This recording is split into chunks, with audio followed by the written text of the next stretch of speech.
We've got all these articles out here. You see this one here. I'm fed up with the ceaseless carping of a handful of spoiled, self-indulgent, overgrown adolescents. This is a generation that was raised with the highest standard of living in the history of the world.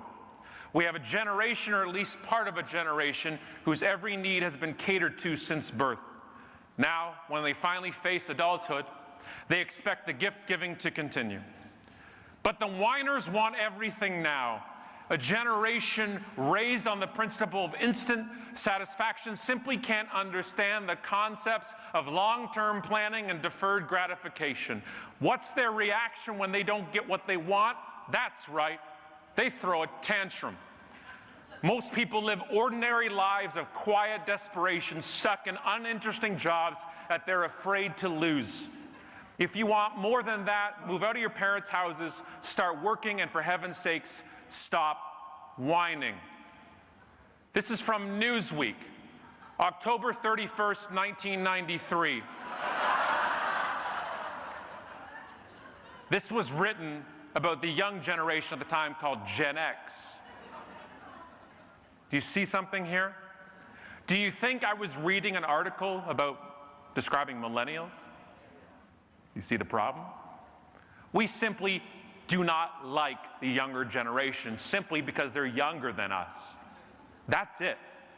We're older, and by birthright, meaning we're also bitter. Youth is wasted on the young. We expect people who are 22 years old to behave like they're 42. Did you behave that way? We spend the first 20 years of our lives trying to look and act older, and the last 60 or so trying to look or act younger. How about you allow people to be what they're at? We're threatened. We're always, as a species, threatened by change, and the rate of change in the past decade has been more than the previous 100. So we're scared exponentially now. So a younger generation who has grown up with technology, who's grown up with change, who's grown up in disruption, is a much bigger threat than we were when we were younger. If we took the beautiful comfort that a younger generation has today with change and disruption and combined it with what us older people have, which is wisdom, which is simply time plus mistakes, which is what wisdom is. If we combine the two, we'd be unstoppable as companies. We'd be unstoppable as organizations, but we butt heads. We tell people to stay in their lane, go through the pecking order, know your role. But innovation is created through insubordination. That's how it happens. Change happens one of two ways, internally or externally. You either do it or you're forced to. And I just think we got some bright people in this industry. And if we're going to discredit them because of their age, it's called discrimination. It's called prejudice. And just because I resent young people, and oh boy, do I ever. Oh, do I ever. Being Gen X, that's part of my grunge feel. That's what I do. Where are my other extras at? Where are you at in this room? Are you here? Good. So when I see you in the hallway, flash the Gen X sign, okay? It's right here.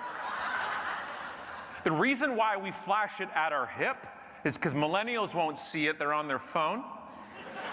Boomers won't see it. They lack peripheral vision to capture it.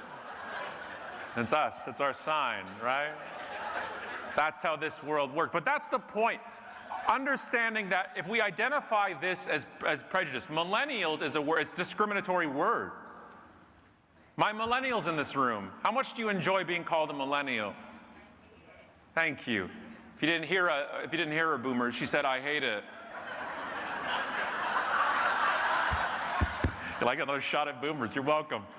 I'm going to get stabbed when I go outside, but that's okay. So, but you hate, right? As soon as you heard the term millennial, you want to, as much as I enjoy being called Gen X, we researched it. If you go back to the early 1800s, there's been things written about generations and how terrible the younger one is. Every single one, right? Yeah, but they wear their pants coming down, it's hanging off their, did you see our pants in the 80s? I don't know if you saw them. Did you see those things? Either the Junko Giant jeans or hammer pants. That was our two choices. And boomers are like, yeah, those are terrible too. Have you seen your pants? Hippie? Some of you weren't wearing any.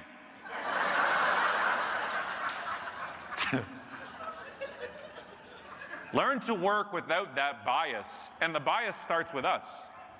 I've seen a whole industry now. I saw an article that said millennials don't like meetings. Nobody likes meetings. Millennials are just young and naive enough to think they don't have to attend them.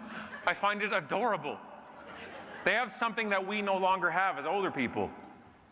Hope. It'll go away. You just have to let it naturally erode on its own.